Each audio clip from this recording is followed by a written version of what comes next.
proclamando e crendo no poder vivo desta palavra. Foi-me incumbido de levar a mensagem e o meu coração se alegra com a oportunidade. Eu tenho um grande prazer em anunciar, em pregar, em falar sobre a palavra de Deus às nossas vidas. Mas por que, pastor, tanta alegria? Porque eu sei que essa palavra transforma a vida e eu fui o principal alvo dessa palavra. Eu sei que essa palavra converte maus caminhos para bons caminhos. Eu sei que essa palavra liberta de prisões, de todas as espécies de vícios. Eu sei que essa palavra conduz o homem à santidade e conduz o homem à presença de Deus. O meu coração se alegra quando tem a oportunidade de falar desse amor. Amém? Amém. Deus me deu uma palavra e eu quero repartir com os irmãos. Está no livro de Salmos. Salmos. Louvado seja Deus. Capítulo 32. A felicidade do homem perdoado. Oh, glória.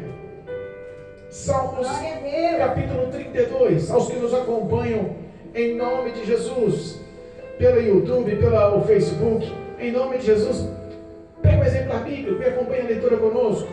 Deus tem uma palavra para o meu coração nessa noite, em nome de Jesus. Amém. Salmos, capítulo 32, para a honra e para a glória de Deus. Engrandecido seja o nome do Cordeiro Santo, Jesus Cristo de Nazaré, nosso Senhor e Salvador, autor e consumador da nossa fé. É por essa palavra que nós temos vitória em nossas vidas. É por essa palavra que somos mais que vitoriosos em Cristo. Amém? Glória a Deus. Amém? Diz a palavra, Salmos capítulo 32, versículo 1. Bem-aventurado aquele cujas transgressões é perdoada e cujo pecado é coberto. Bem-aventurado o homem a quem o Senhor não imputa maldade e em cujo espírito não há engano. Enquanto eu me calei, envelheceram os meus ossos pelo meu bramido em todo o dia, porque de dia e de noite a tua mão pesava sobre mim. O meu humor se tornou em sequidão de estilo. Confessei-te o meu pecado e a minha maldade não encobri. Dizia eu: confessarei ao Senhor as minhas transgressões, e tu perdoastes a maldade do meu pecado. Pelo que todo aquele que é santo orará a ti, a tempo de te poder achar, até no transbordar de muitas águas, estas a ele não chegarão. Tu és o lugar em que me escondo, tu me preservas da angústia, tu me cinges de alegria, e de alegres cantos de livramento. Instruir-te-ei e ensinar-te-ei o caminho que deves seguir. Guiar-te-ei com os meus olhos. Não sejais como o cavalo, nem como a mula, que não tem entendimento, cuja boca precisa de cabresto e freio, para que se não atirem a ti.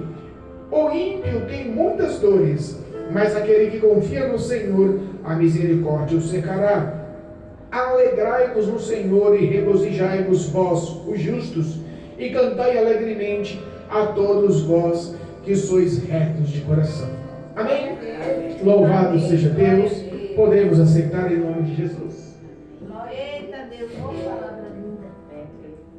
Louvado seja Deus. Deus é bom. Irmãos, nós temos uma palavra aqui que fala muito aos nossos corações.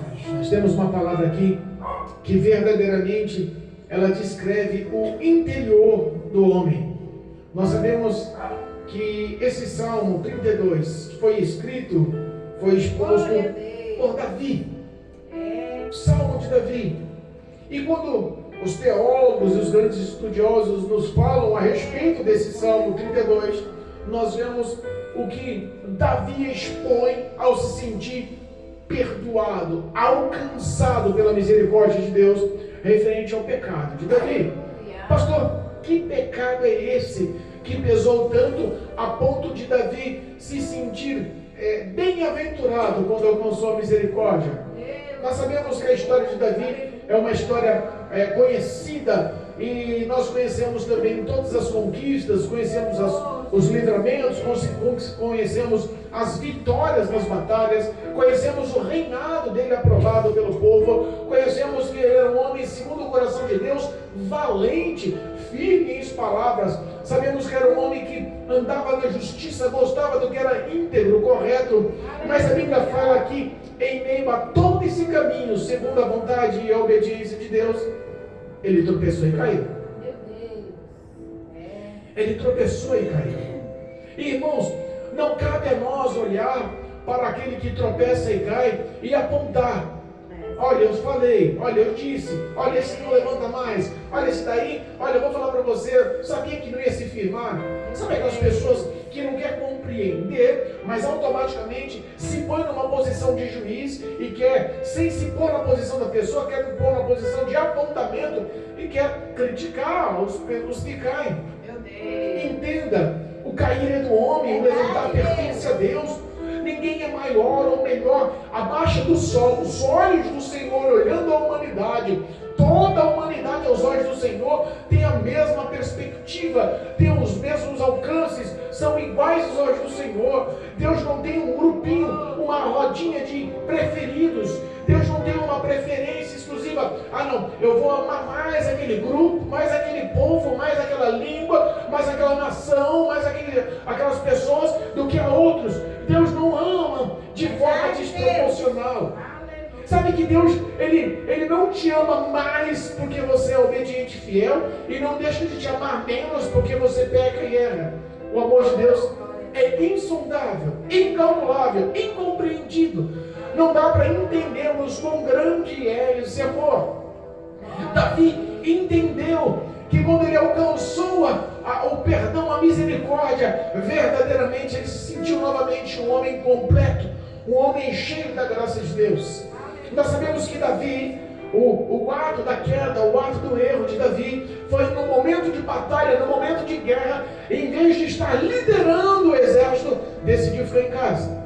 Em vez de estar na batalha, decidiu descansar aquele dia. E todas as vezes que a gente abre mão do arado, nem que seja por 5 minutinhos, tem pessoas que falam assim: ó Senhor, eu não vou mais para a igreja, eu não vou mais orar não, eu estou cansado de tanta oração, tanta palavra, tantas horas, eu vou ficar na minha casa quietinho, sabe, eu não vou mais congregar, mas eu vou acompanhar pelo celular, mas eu vou acompanhar pela televisão, mas eu não vou fazer nada de erro, mas eu não vou pecar não, eu vou ficar quietinho na minha casa. Entenda uma coisa, a ação, os pensamentos podem até ser bons, mas nós temos uma batalha espiritual viva todos os dias. A Bíblia fala que quando Davi decide ficar no palácio, recebe a visita de um convidado. Esse convidado, Satanás. Olha aí. Mas quem descreve isso? Um profeta. Quem conta uma história absurda dessa? Um homem enviado por Deus para desmascarar, para confrontar Davi. A Bíblia fala que Davi, depois do almoço, depois daquela dormidinha, depois daquela soneca, né, levanta, dá uma volta nos corredores do palácio, e de repente ele avista de longe uma mulher, por nome Betseba, tomando banho. Meu Deus. Era impróprio, talvez era impróprio. Como aquela mulher estava se banhando, não sei. Se ela estava se expondo, não estava se expondo. Se ele viu por uma gretinha, se ele viu por uma janela aberta, a Bíblia não especifica. Mas a Bíblia fala que ele olhou aquela mulher com desejo. Meu Deus. Olhou aquela mulher com cobiça.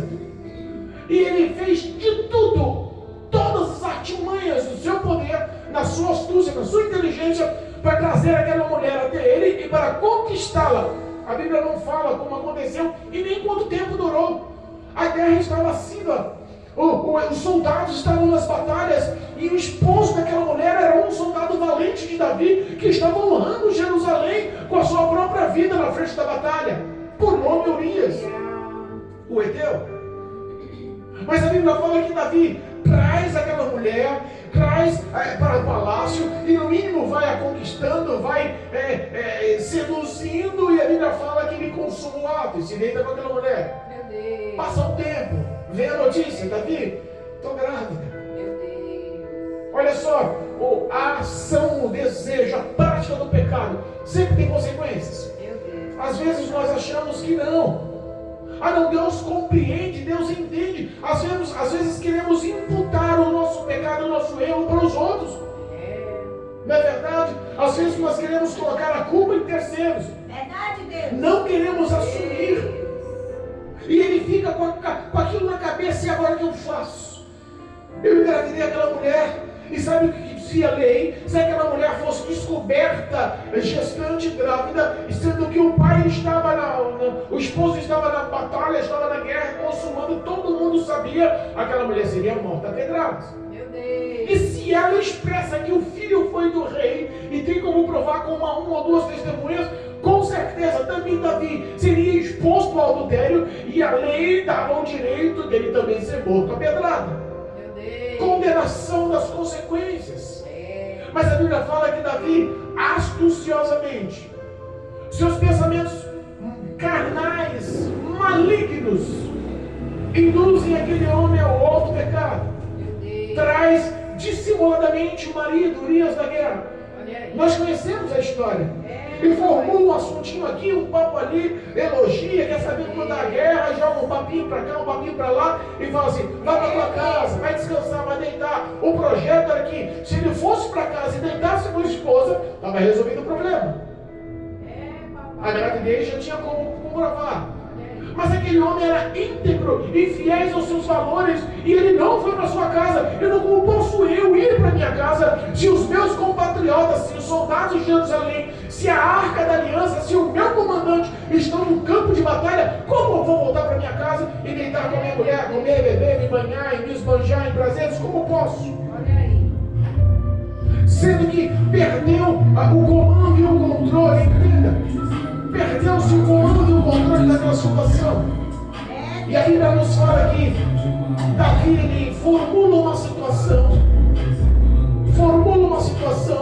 e chama o comandante da batalha, manda trazê-lo novamente e manda uma carta forjando para que ele estivesse à frente da batalha e recuasse os soldados da retaguarda, formulando uma armadilha para que a morte acontecesse. E a Bíblia fala que a ação, o planejamento de Davi foi cumprido. E um detalhe, não morreu só Urias, morreu outras pessoas valorosas. Repara como um abismo chama o outro. Meu Deus. Davi, para ter a sua consciência limpa, não contesta o comandante e fala assim: não, morre, batalha acontece, soldado está aí, morre do lado, morre do outro, deixa para lá, é que acontece, termina logo essa batalha, essa guerra, se ganha essa luta.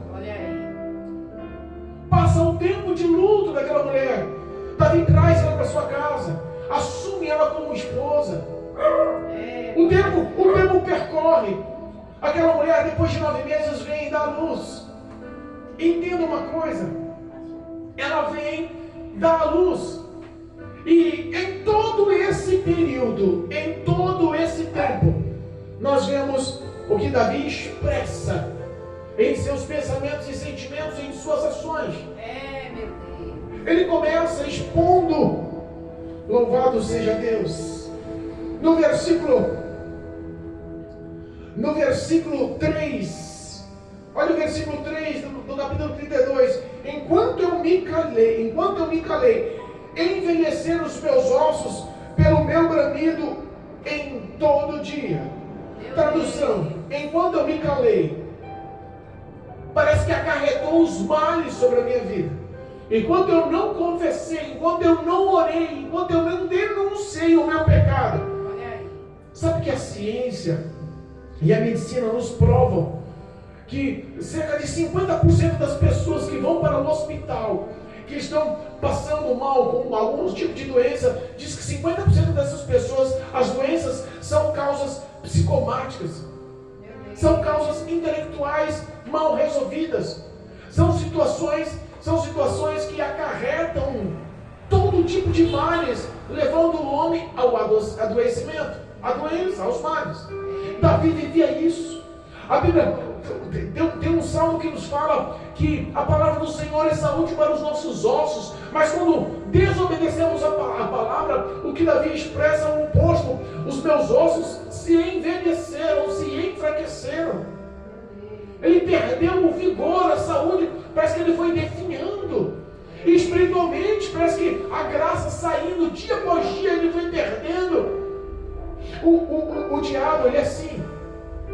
O diabo, ele sempre vai te incentivar para o pecado. Ele sempre vai alimentar os teus desejos para o pecado. E quando ele consegue introduzir o pecado na vida do homem, ele é o primeiro a apontar quando o homem cai. Ele é o acusador. Nós sabemos da história do início, da primeira ação do pecado, quando ele engana Adão e Eva, sendo serpentes no paraíso, no jardim do Éden. Nós vemos que a ação de Adão e Eva automaticamente foi se envergonhar por causa do pecado. Nós vemos quando Caim se torna o primeiro assassino, desvalorizando e desonrando a vida do ser humano, a ponto de que todo o assassinato fosse mais comum e mais aceitável. Há enganos, há cobranças. Nós sabemos que as nossas ações, ela tem um certo peso. Nós vemos que Davi, ele tenta expressar no versículo 4 que de dia e de noite pesava sobre ele a mão do Senhor, e toda a história dele foi uma história de males. Diz que o humor dele se tornou seguidão. Em algumas versões bíblicas diz que como a erva do campo se murcha, assim murchou os sentimentos, os pensamentos, as ações de Davi. Ele ficou cada vez mais moribundo espiritualmente. E às vezes nós queremos ouvir que as mãos do Senhor, elas servem para nos abençoar.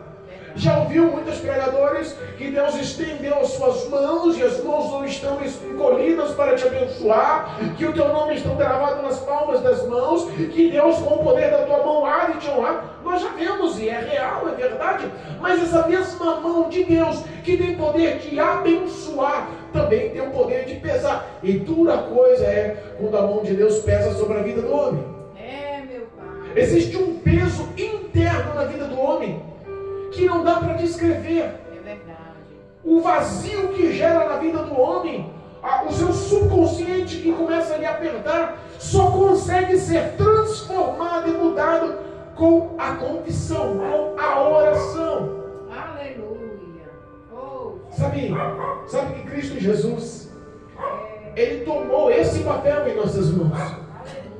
Ele tirou de si, Ele tomou para si o que nos acarretava esses tipos de sentimentos e males.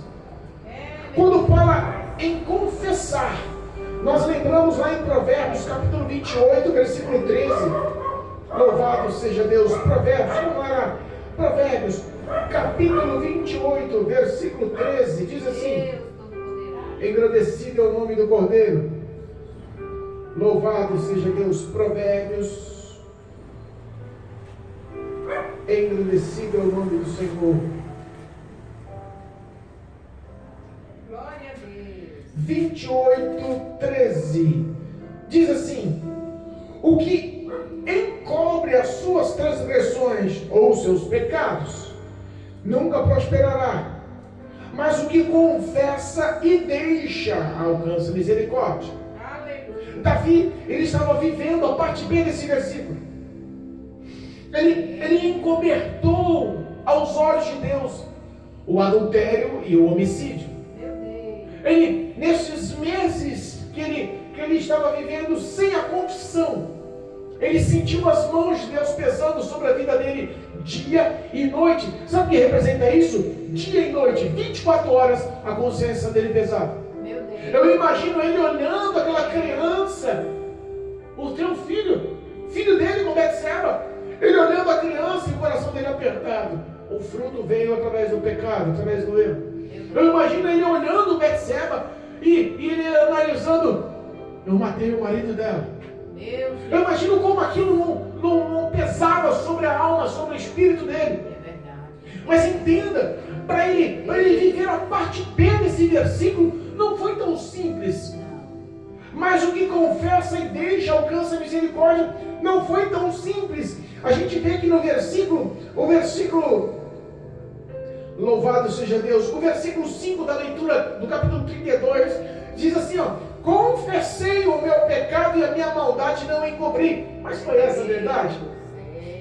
Não foi assim que aconteceu. Davi, ele não se expôs para confessar, ele teve que ser desmascarado.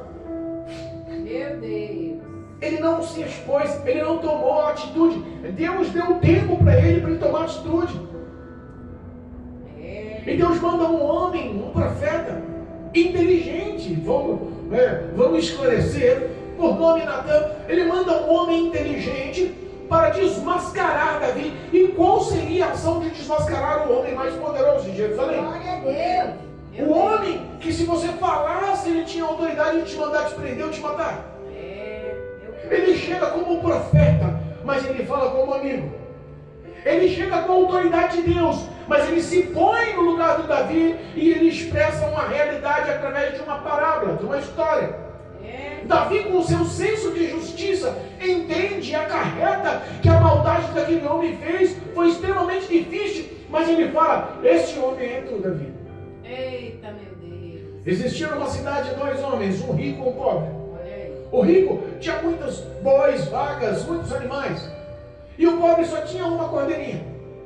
Pobre, só tinha uma cordeirinha. Essa cordeirinha ele tratava como filha. Comia em sua mesa, dormia em seus braços. Ele velava pelaquela cordeirinha. Era o que ele tinha. Era o que ele amava. Mas de repente um visitante foi na casa do homem rico. Simbolicamente, esse visitante que foi na casa do homem rico era Satanás entrando no palácio onde Davi morava.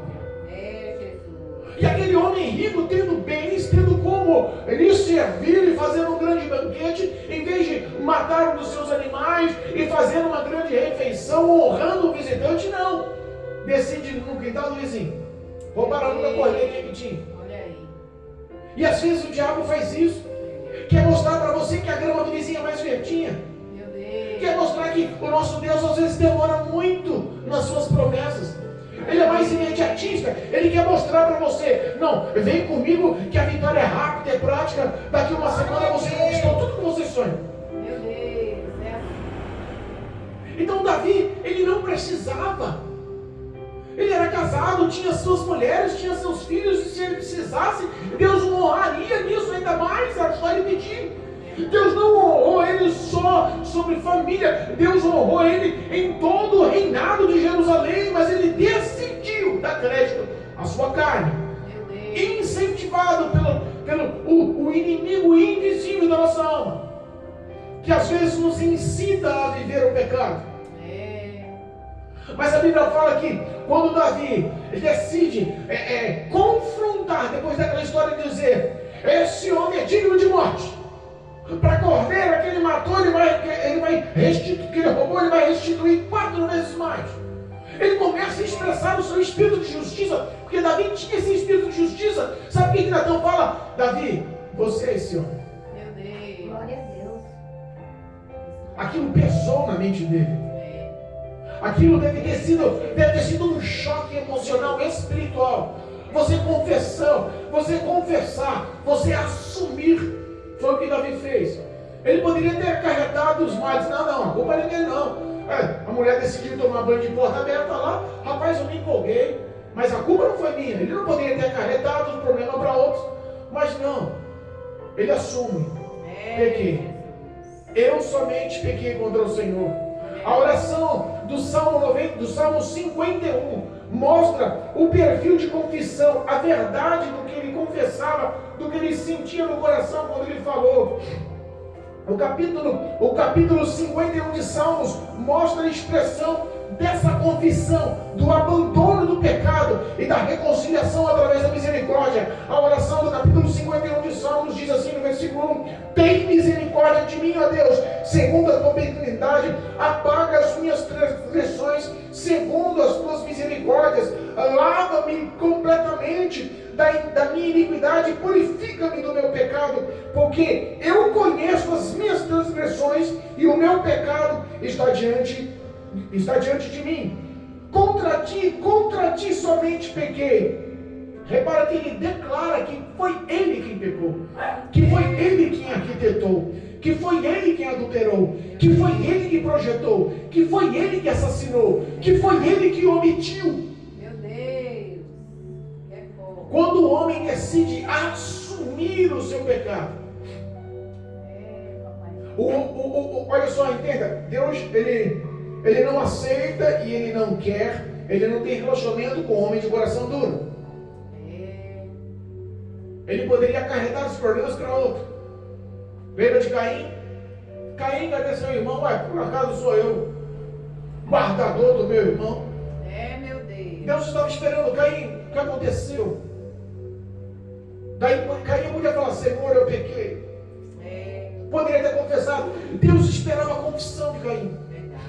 Lembra do filho pródigo, que estava vivendo num tempo de fome, cuidando de porcos, que passou o desejo na mente dele de comer o que os porcos comiam. De repente ele caiu em si. Aleluia. Eu pequei contra o Senhor. Olha aí. Pequei contra o céu e perante ti, meu Pai. Oh, Jesus. Foi o que Davi fez. Ele não jogou a culpa em ninguém. Ele declarou: Natan, eu pequei contra o Senhor. Meu Deus. Ele abriu o coração. Ele começou a orar e clamar e suplicar ao Senhor.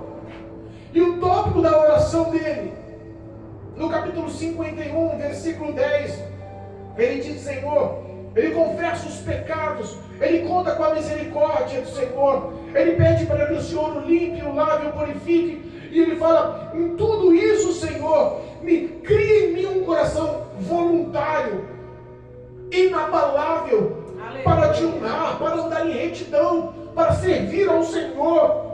E acima de tudo, eu não abro mão da tua presença, não retire o teu Espírito da minha vida. Oh, Jesus poderoso. Você quer retirar tudo, Senhor? Pode retirar. Olha aí. Mas eu não posso perder o teu Espírito Santo. Senhor, o Senhor quer tirar o reinado? Pode tirar. Mas eu não posso perder a tua presença. O Senhor quer retirar a Betseba, retirar minhas outras esposas? Pode retirar. Mas não faz eu ficar sem o Espírito Santo. Se o Senhor quer retirar o meu filho, a minha coroa, quer retirar as minhas vestes, toda a minha riqueza, toda a minha fama, o nome, pode retirar. Mas não tira de mim a tua presença, não. Eita, Jesus. Talvez foi essa ação, foi essa atitude, Glória a Deus. que mostrou um coração quebrantado perante o Senhor. Glória a Deus. Porque da mesma forma que Deus não resiste um homem de coração duro, não dá de creche, quando o homem não assume,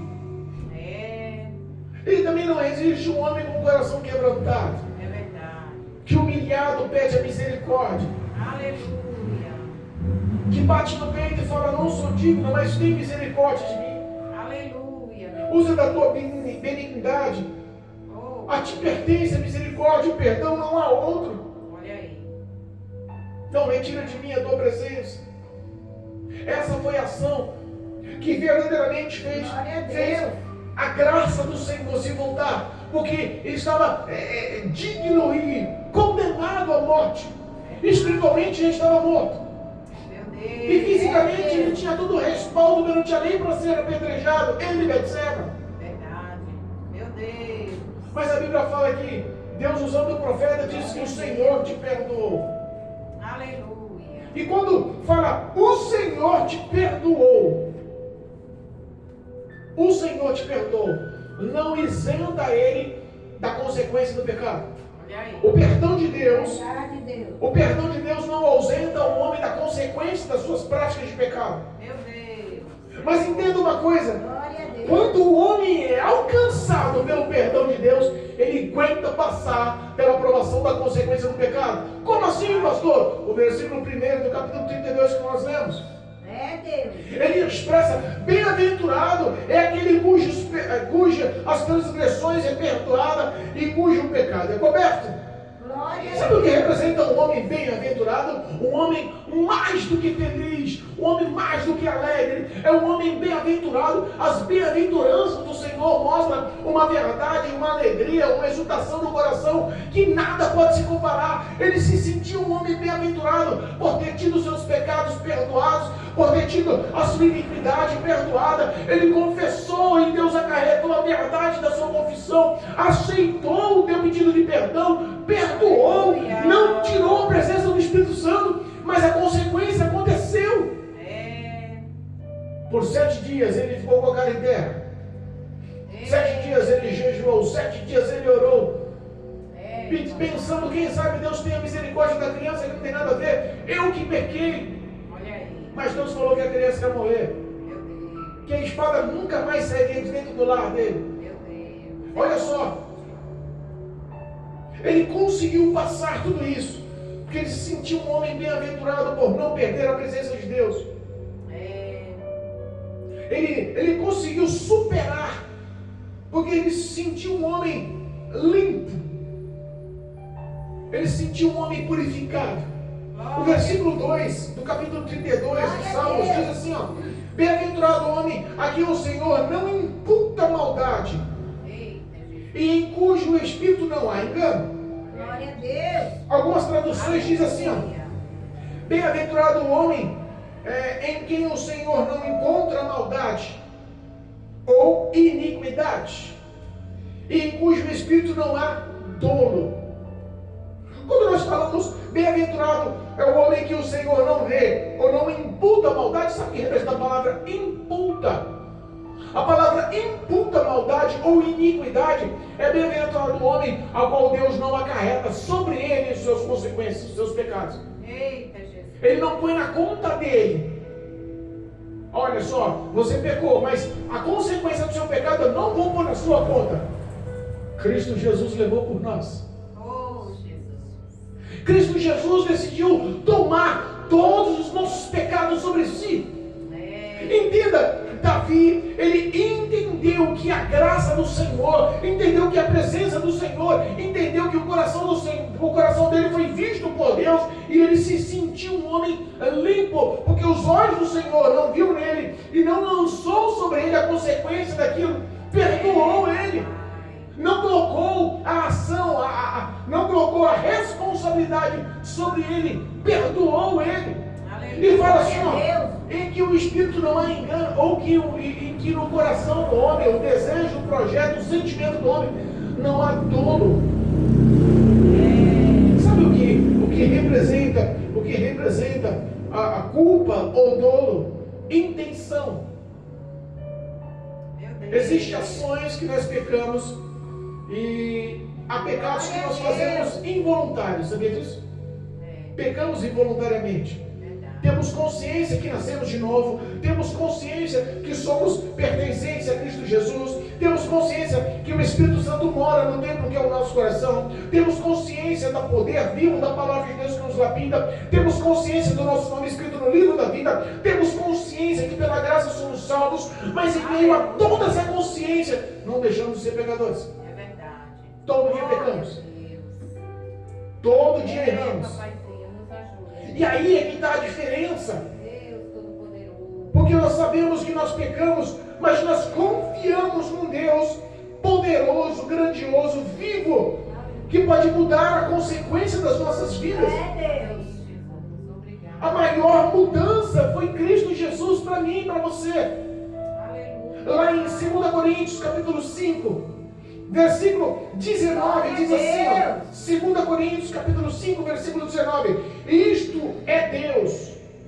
Aleluia. Isto é, Deus estava com Cristo, reconciliando consigo o mundo, e não lhe imputando os seus pecados, e pôs em nós a palavra de reconciliação.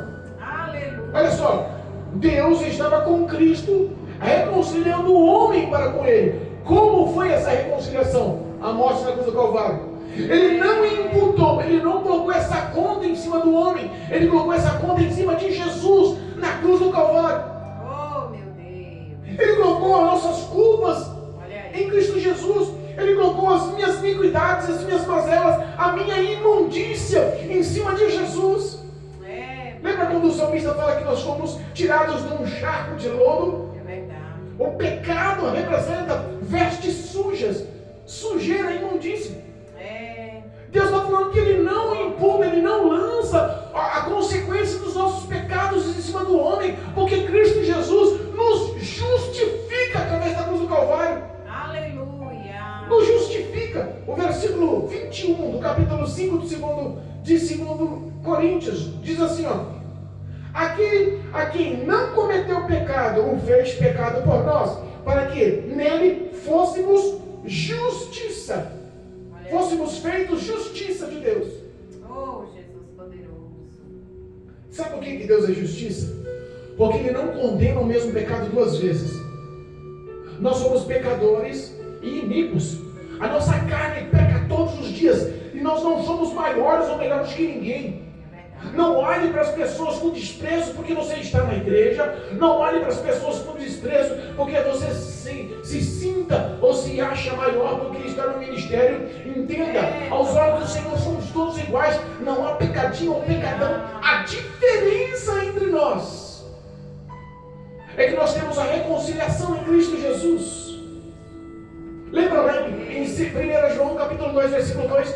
Filhinhos, eu vos digo essas palavras para não pecar, mas se pecar, temos um advogado justo. Glória a Deus.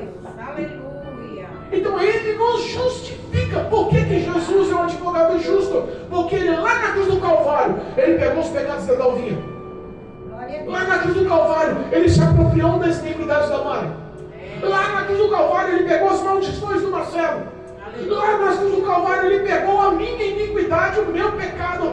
Lá na cruz do Calvário ele se apropriou, ele tomou a força, a nossa condenação. Ele nos justificou o preço pela nossa condenação, o nosso futuro na eternidade, lá na condenação do lago de fogo e enxofre. Ele mudou uma página. Eu vou justificar, a minha morte está justificando. Ele não era pecador. Ele não praticou o pecado, ele não viveu o pecado, ele venceu o pecado, ele venceu o mundo, ele venceu Satanás. Aleluia. Para nos justificar, para nos fazer justiça aos olhos de Deus, para nos unir aos olhos de Deus. Aleluia, Jesus. Quando nós vemos a ação poderosa desse amor, nós vemos o que verdadeiramente Davi sentiu. Bem-aventurado pelos pecados terem sido cobertos, bem-aventurado pelas minhas iniquidades serem perdoadas, bem-aventurado, ele se sentiu homem mais do que feliz. Eu confessei ao Senhor. E quando ele confessa ao Senhor, quando ele abre o coração ao Senhor, a partir do versículo 6 do capítulo 32 de Salmos, ele começa a mostrar outras visões, outro entender da vida dele. Ele diz assim, pelo que todo aquele que é santo orará a ti, há tempo de te poder achar. Aleluia. Tradução, todos aqueles que são santos não representa que não pecamos. Para todos que estão na igreja, separados do mundo, se pecar, ora como eu orei, pede perdão, conversa de verdade, abandona de verdade, muda os seus hábitos de verdade, quebrando o teu coração, se humilha em mão do Senhor, enquanto se pode achar. Como assim, pastor? Aleluia. Porque tem pessoas que abrem mão da misericórdia, sabia? Meu Deus. Pai. Estamos encerrando. Eu quero contar só um pequeno testemunho.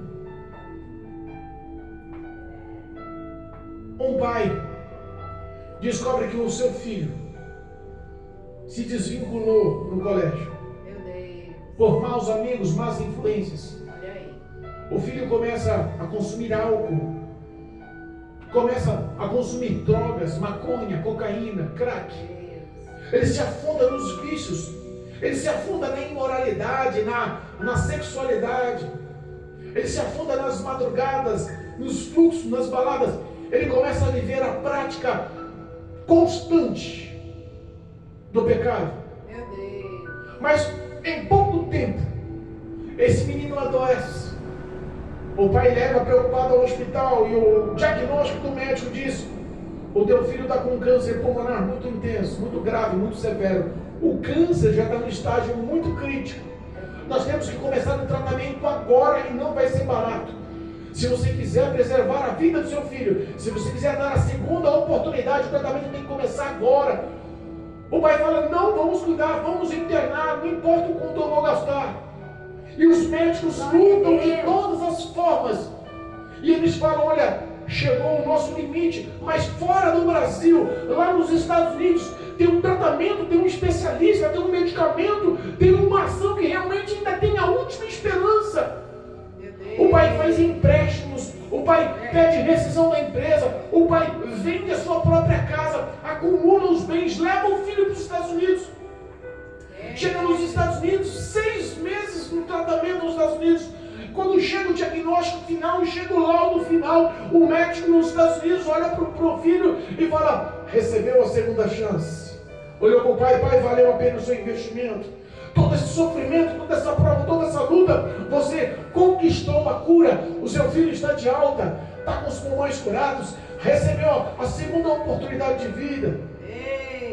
E o filho olha para o pai na saída do hospital, para o lado de fora do hospital, bate a mão nas costas do pai. Obrigado, valeu, coroa. Você fez, foi beleza. Agora deixa eu voltar para a galera lá no Brasil, para voltar a beber, fumar e consumir as drogas e as práticas que eu tanto sinto falta. Meu Deus, misericórdia.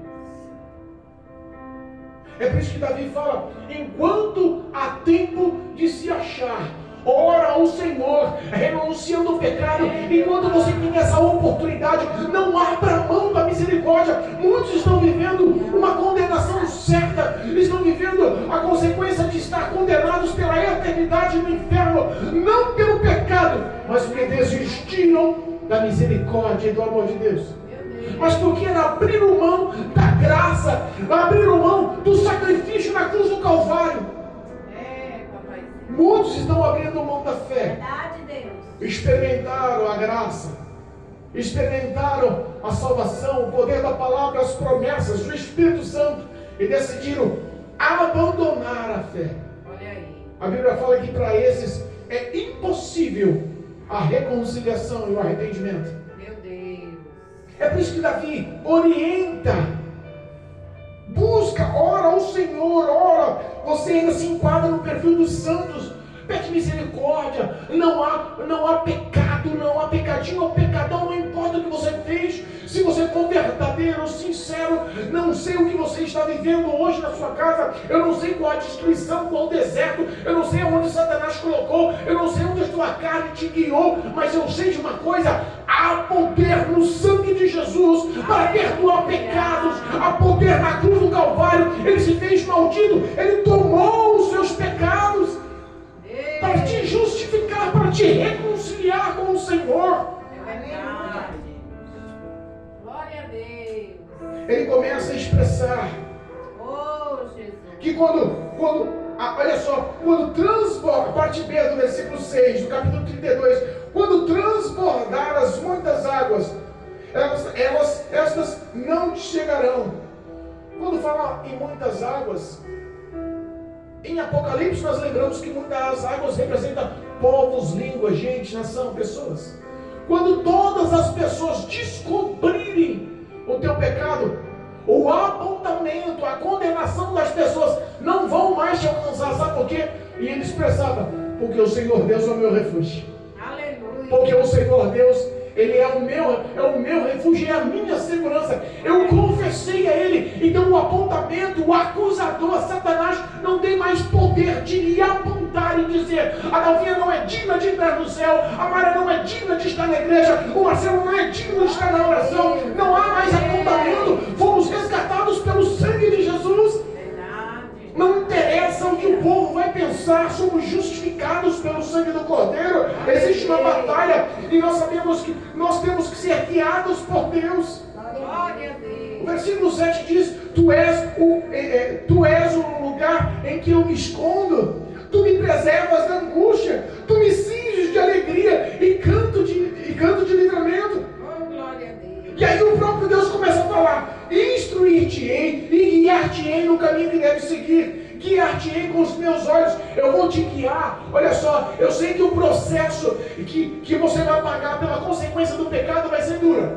Eita, Jesus. Eu sei que o processo que você vai pagar, eu te perdoei, mas você vai pagar o que você cometeu. Vai ser difícil, mas não se esqueça, eu sou contigo. Não se esqueça, o processo é difícil, mas eu vou te guiar pelo caminho certo. Aleluia. Os meus olhos vão te mostrar a conduta, mas ele está dizendo: me obedeça. Não seja como um cavalo ou como uma mula, Meu Deus. que não tem conhecimento, sabedoria, não tem entendimento, que tem que ser guiado com freio, com rédea. Olha aí. Eu não preciso te guiar, eu preciso que você confie em mim. Eu vou te guiar pelo caminho correto. Glória a Deus. E ele expressa: o ímpio tem muitas dores, Olha aí. mas os que confiam no Senhor são cercados pela sua misericórdia, Glória a Deus. são cercados pelos seus cuidados. Obrigada, Jesus. Mas a bondade do Senhor nos protege. Amém. Confia no Senhor. Eu creio. Eu sei que todos os dias Eu preciso ser guiado pelo Senhor, pelas consequências do meu passado, pelas consequências das minhas iniquidades, pela consequência dos meus pecados. Todos os dias eu estou pedindo que o Senhor me justifique, me perdoa pelo poder do sangue do Cordeiro. Todos os dias eu preciso dessa graça. E quando ele me alcança, a verdade é o último versículo, estamos encerrando. Alegrai-vos no Senhor e regozijai-vos vós os justos, e cantai alegremente todos vós que sois retos de coração. Glória a Deus. Quando você Aleluia. se sente perdoado, justificado por Cristo, com as vestes limpas, com o teu subconsciente limpo, que você sente verdadeiramente que está na direção do caminho, no querer do Senhor, a alegria te domina. Oh, Jesus, é assim. O prazer da misericórdia te cerca. É verdade. Deus enche o teu coração com cânticos de louvores e de livramento. Oh, Você quer testificar e quer mostrar quão grandes são os feitos. Se nós pegarmos o capítulo 33, do primeiro versículo até o versículo 3, ele só fala o que ele estava sentindo. Olha só: regozijai-vos no Senhor com os justos, pois os retos convém o louvor. Louvai ao Senhor com harpas, cantai a Ele com saltérios de 10 cordas, cantai-lhe cântico novo, tocai bem com júbilos, porque a palavra do Senhor é reta e todas as suas obras são fiéis. glória a Deus. Ele coloca a alegria que ele estava sentindo por ter sido alcançado pela misericórdia de Deus. Eu quero que você saiba que a partir de agora não interessa o que Satanás tentou te apontar, não interessa qual foi o recurso que ele tentou te enfraquecer, não interessa o tamanho do pecado, o sangue de Jesus te perdoa. A cruz do Calvário, ela te leva às maldições, foi levada por Cristo Jesus. A cruz do Calvário te justifica por este Cristo Jesus. Aleluia. A condenação do inimigo não vai mais poder ter êxito sobre a sua vida. Glória a Deus. Eu creio. Que a alegria da graça, da presença do Espírito Santo possa dominar o seu coração, a ponto de sermos verdadeiramente guiados com cânticos de louvores nos nossos lábios. Amém, igreja? Amém. Ô pastor, como estou com vontade de pregar, louvado seja Deus. Mas que Deus abençoe. Terça-feira você Que essa graça, em nome de Jesus, possa inundar os nossos corações. Saiam daqui justificados, amados por Deus, amados por Cristo Jesus, cheios do Espírito Santo, em nome de Jesus. Amém? Amém. Louvado seja Deus. Glória a Deus.